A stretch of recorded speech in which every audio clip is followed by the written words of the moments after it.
Hello बच्चों, स्वागत है आपका हमारे यूट्यूब चैनल विजय पथ पे। आज हम लोग नेमिंग रिएक्शन का पार्ट 2 लेकर आए हैं और ये पार्ट 2 जो है इसमें दो रिएक्शन है, रोजेनमुंड रिएक्शन और स्टीफन रिएक्शन। ये दोनों रिएक्शन एल्डिहाइड और कीटोन चैप्टर से लिया गया है और इस दोनों रिएक्शन की खास बात यह है कि इस रिएक्शन से आप सिर्फ और सिर्फ एल्डिहाइड बना सकते हो। इससे सिर्फ और सिर्फ एल्डिहाइड बनेगा। इस अभिक्रिया से तुम कीटोन नहीं बना सकते हो, मतलब ये एल्डिहाइड बनाने का स्पेशल रिएक्शन है। इस दोनों रिएक्शन से सिर्फ और सिर्फ एल्डिहाइड बनाओगे, इस अभिक्रिया से कीटोन नहीं बनेगा। तो चलिए देखते हैं वन बाय वन। चलिए लेट्स स्टार्ट। तो पहला है रोजेमुंड अपचयन अभिक्रिया। ठीक है, रोजेमुंड अपचयन अभिक्रिया। तो यहां पर इनके नाम में ही अपचयन है। इनके नाम में क्या है? अपचयन।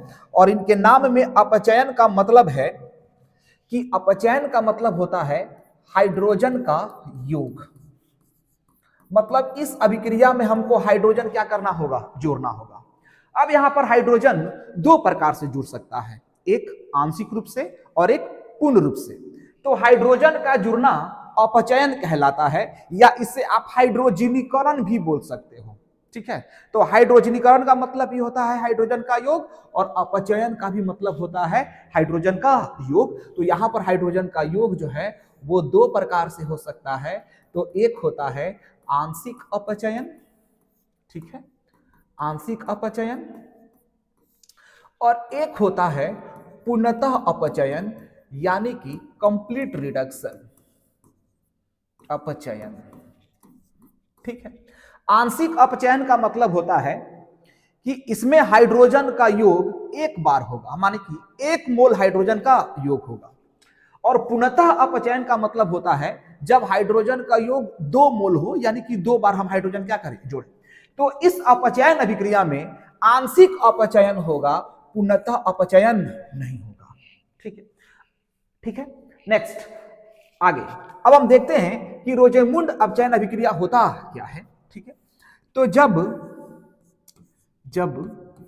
एसिड क्लोराइड, आप इसको एसिड क्लोराइड बोले हुए, एसिड क्लोराइड बोलोगे, या फिर आप इसे एसाइल क्लोराइड भी बोल सकते हो। ठीक है, एसाइल क्लोराइड। इसकी रिएक्शन अगर हम हाइड्रोजन के साथ करते हैं, जरा ध्यान दीजिएगा, हाइड्रोजन के साथ करते हैं, किसके प्रेजेंस में? तो प्लेटिनम और बैरियम सल्फेट के प्रेजेंस में। ठीक है, इनका एक स्पेशल नाम है, इनको बोला जाता है लिंडलार्स उत्प्रेरक। ठीक है, तो आपसे सवाल पूछेगा कि लिंडलार्स उत्प्रेरक किसे कहा जाता है? तो प्लेटिनम और बैरियम सल्फेट को बोला जाता है लिंडलार्स उत्प्रेरक। यहां पे प्लेटिनम जो होता है उत्प्रेरक की तरह काम करता है, और उत्प्रेरक का काम यह होता है कि अभिक्रिया में भाग ले, और अभिक्रिया में भाग लेकर अभिक्रिया के गति को बढ़ा दे या चाहे घटा दे, यह डिपेंड करेगा उत्प्रेरक के नेचर पे। ठीक है, तो उत्प्रेरक अभिक्रिया में भाग लेगा, उसके गति को बढ़ाएगा या फिर घटाएगा, और घटाकर या बढ़ाकर पुनः अभिक्रिया से क्या हो जाएगा? बाहर हो जाएगा, तो उसे उत्प्रेरक कहा जाएगा। अब इस बैरियम सल्फेट जो होता है वो विष की तरह काम करता है। इसकी तरह, विष की तरह, मतलब यहां पे का जो उत्प्रेरक है वो बहुत ज्यादा रिएक्टिव है, बहुत ज्यादा क्रियाशील है। तो इसकी क्रियाशीलता को कम करने के लिए इसमें बैरियम सल्फेट विष डाला जाता है, जिसमें सल्फर जो होता है वो विष की तरह काम करता है। बैरियम सल्फेट में भी सल्फर किसकी तरह काम करता है? विष की तरह काम करता है। और यहां से ये करता क्या है कि ये HCl को यहां से निकाल कर और हाइड्रोजन को क्या कर देता है? जोड़ देता है। अब जैसे हाइड्रोजन यहां पे जुड़ेगा बाबू, तो यहां पर बन जाएगा कौची? एल्डिहाइड, और यहां पर HCl क्या हो जाएगा? बाहर हो जाएगा।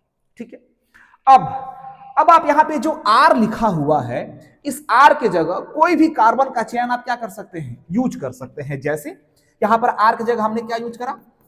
मिथाइल, तो ये हो जाएगा Cl। तो एसिड क्लोराइड का मतलब है ये हो जाएगा इथानोइल क्लोराइड, आप इसे इथानोइल क्लोराइड भी बोल सकते हो, इथानोइल क्लोराइड, इथानोइल क्लोराइड, ये इसका IUPAC नाम है, इथानोइल क्लोराइड। ठीक है, और इसकी अभिक्रिया हम किसके साथ करा रहे हैं? हाइड्रोजन के साथ। किसके प्रेजेंस में? प्लेटिनम और बैरियम सल्फेट के प्रेजेंस में। जहां सल्फर क्या है? तो विष है, स्टार मार्क लगा हुआ है यहाँ पे। सल्फर किसकी तरह काम कर रहा है? विष की तरह काम कर रहा है। अब ये करेगा क्या कि यहां से हाइड्रोजन और क्लोरीन को निकाल देगा और इस हाइड्रोजन, इस कार्बन को इस हाइड्रोजन से जोड़ देगा और जोड़ करके बना देगा C डबल बॉन्ड O और यहाँ पर H और यहाँ पर HCl क्या हो जाएगा? बाहर। और 2 कार्बन है तो ये हो जाएगा इथानल, इथानल। यह आप इसे बोल सकते हो एसिटल्डिहाइड, एसिटल्डिहाइड इसका कॉमन नेम है। ठीक है, तो यहां पे R की जगह जो है आप कार्बन का चेन एलिफेटिक भी ले सकते हो और एरोमेटिक भी ले सकते हो, मतलब ये बेंजीन रिंग में भी काम करेगा। कैसे सर? कैसे? जरा ध्यान दीजिएगा।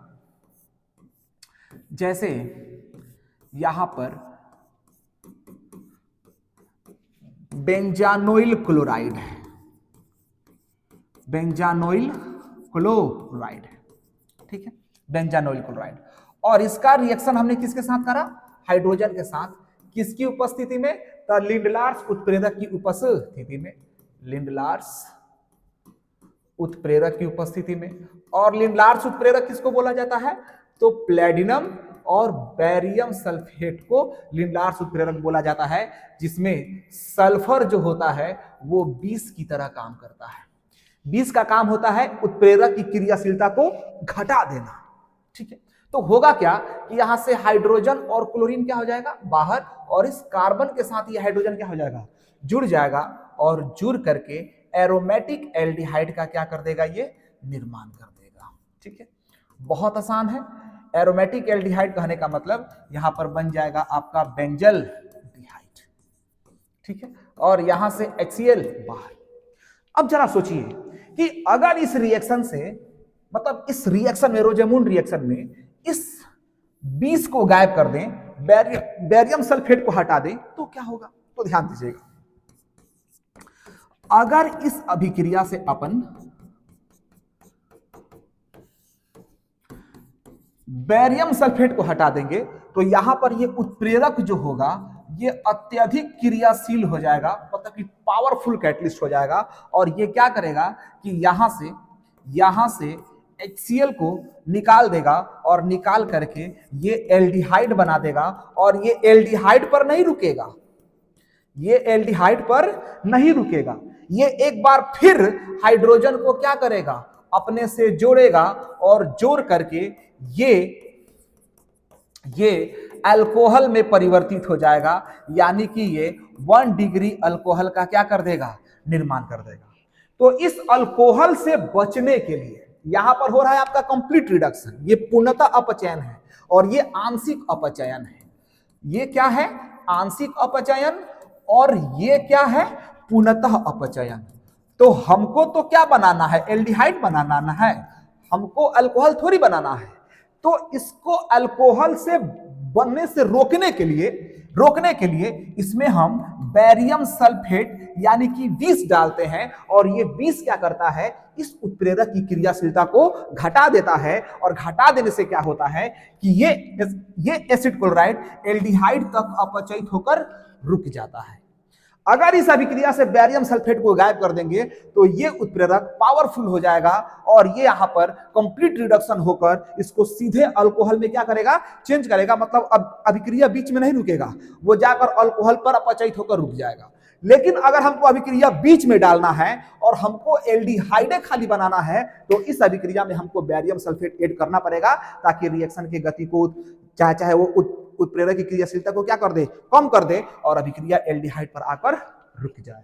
ठीक है, चलिए, तो क्या होता है? तो जब एसिड क्लोराइड की अभिक्रिया हाइड्रोजन के साथ कराते हैं लिंडलार्स उत्प्रेरक यानी कि प्लेटिनम और बैरियम सल्फेट की उपस्थिति में, तो एल्डिहाइड का निर्माण होता है, तो उसे रोजेनमुंड अपचयन अभिक्रिया कहा जाता है। इससे हम एलिफेटिक एल्डिहाइड और एरोमेटिक एल्डिहाइड दोनों क्या कर सकते हैं? बना सकते हैं। चलिए इसका डेफिनेशन देख लेते हैं कि ये क्या है। ध्यान दीजिएगा, यहां पे डेफिनेशन में लिखा गया है कि जब एसाइल क्लोराइड या एसिड क्लोराइड की अभिक्रिया हाइड्रोजन के साथ कराते हैं लिंडलार्स उत्प्रेरक यानी कि प्लेटिनम और बेरियम सल्फेट की उपस्थिति में, तो एल्डिहाइड का निर्माण होता है और इस अभिक्रिया को रोजेनमुंड अपचयन अभिक्रिया कहते हैं। रोजेनमुंड एक वैज्ञानिक का नाम है। ठीक है, तो हुआ क्या है कि एसाइल क्लोराइड लिए हैं और हाइड्रोजन लिए हैं और यहां से हम HCl क्या कर दिए हैं, बाहर कर दिए हैं और यहां पे बन गया है एल्डिहाइड। ठीक है, फिर हम क्या लिए हैं, बेंजोइल क्लोराइड, यानी कि इससे हम एलिफेटिक और एरोमेटिक दोनों प्रकार के एल्डिहाइड बना सकते हैं। तो यहां से HCl हमने निकाल दिया और निकाल कर क्या बना दिया, बेंजोल्डिहाइड। इसके कुछ इंपॉर्टेंट पॉइंट्स है कि आप रोजेमुंड अभिक्रिया से आप चाहोगे कि हम फॉर्मल्डिहाइड बना दें, तो ये पॉसिबल नहीं है। इस अभिक्रिया से फॉर्मल्डिहाइड नहीं बनेगा क्योंकि फॉर्मल्डिहाइड खुद अस्थायी है और अस्थायी कभी भी रिएक्शन में पार्टिसिपेट नहीं करेगा, यानी कि बहुत ज्यादा ये क्या है, अस्थायी है, तो ये फॉर्मल्डिहाइड का निर्माण नहीं कर पाता है। तो इस अभिक्रिया से फॉर्मल्डिहाइड का निर्माण नहीं होता है। इस अभिक्रिया में बेरियम सल्फेट का सल्फर परमाणु विष की तरह कार्य करता है, जो एल्डिहाइड को, किसको बाबू, एल्डिहाइड को अल्कोहल में अपचयित होने से रोकता है। और यह आंशिक अपचयन अभिक्रिया अर्थात आंशिक हाइड्रोजनीकरण अभिक्रिया होता है। आप इसे कैटेलाइटिक हाइड्रोजनीकरण भी बोल सकते हैं, यानी कि उत्प्रेरक हाइड्रोजनीकरण भी आप इसको बोल सकते हो। तो उम्मीद करता हूं कि आपको रोजेमुंड अपचयन अभिक्रिया समझ में आया होगा। आप इसका एक बार स्क्रीनशॉट ले लें और इसको कॉपी में लिख लेंगे। ठीक है, चलिए नेक्स्ट अगला जो रिएक्शन है वो है हमारा स्टीफेन रिएक्शन। इसका नाम है स्टीफेन अपचयन अभिक्रिया। स्टीफेन अपचयन अभिक्रिया, इसके नाम में भी अपचयन है। तो यहां पर अपचयन शब्द का मतलब होता है हाइड्रोजन का योग।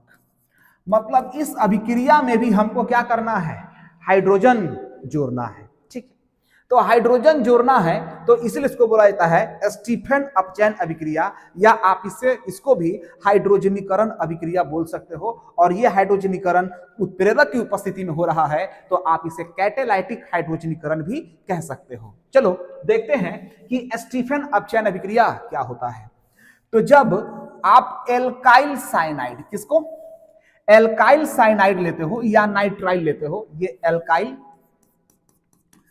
साइनाइड या नाइट्राइल लोगे, तो उसकी अभिक्रिया जब हम हाइड्रोजन के साथ कराएंगे, किसके साथ, हाइड्रोजन के साथ कराएंगे, किसके साथ, तो स्टेनस क्लोराइड SnCl2 और HCl के मिश्रण के साथ। स्टेनस क्लोराइड यानी SnCl2 और हाइड्रोक्लोरिक अम्ल यानी कि HCl, इन दोनों के मिश्रण के साथ करेंगे, तो यहां पर एक बीच में जो रिएक्शन बनता है वो इमीन बनता है। क्या बनता है, इमीन।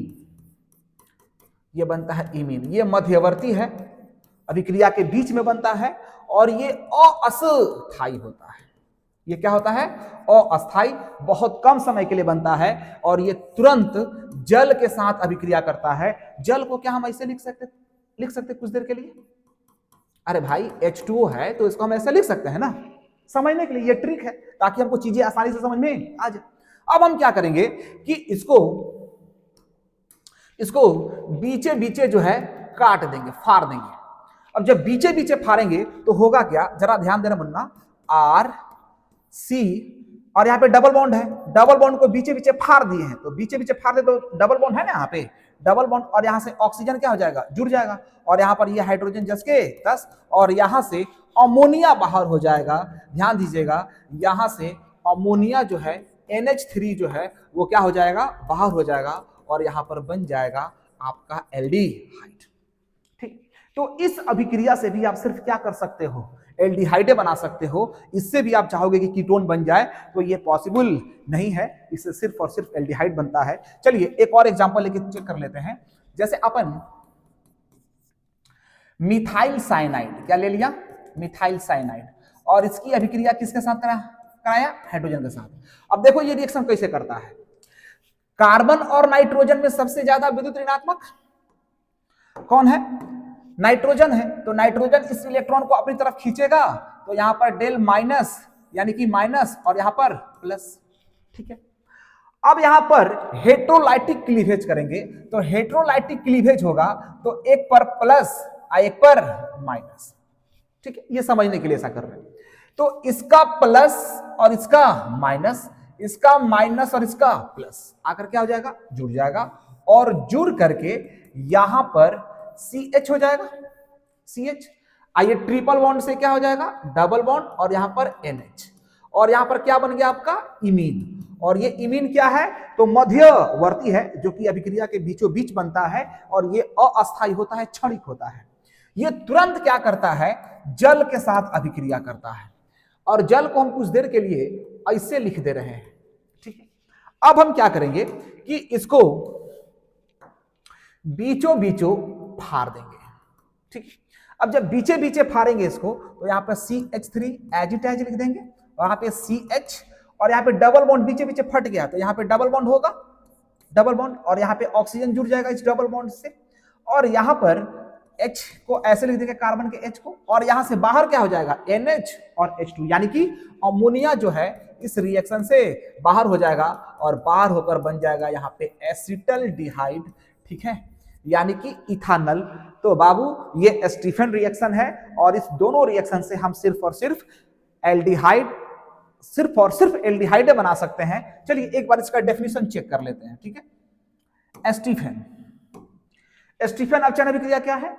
तो जब एल्काइल साइनाइड की अभिक्रिया या नाइट्राइल की अभिक्रिया हाइड्रोजन के साथ कराते हैं स्टेनस क्लोराइड यानी कि SnCl2 और HCl मिश्रण की उपस्थिति में, तो अस्थायी इमीन का क्या होता है? इमीन मध्यवर्ती का निर्माण होता है।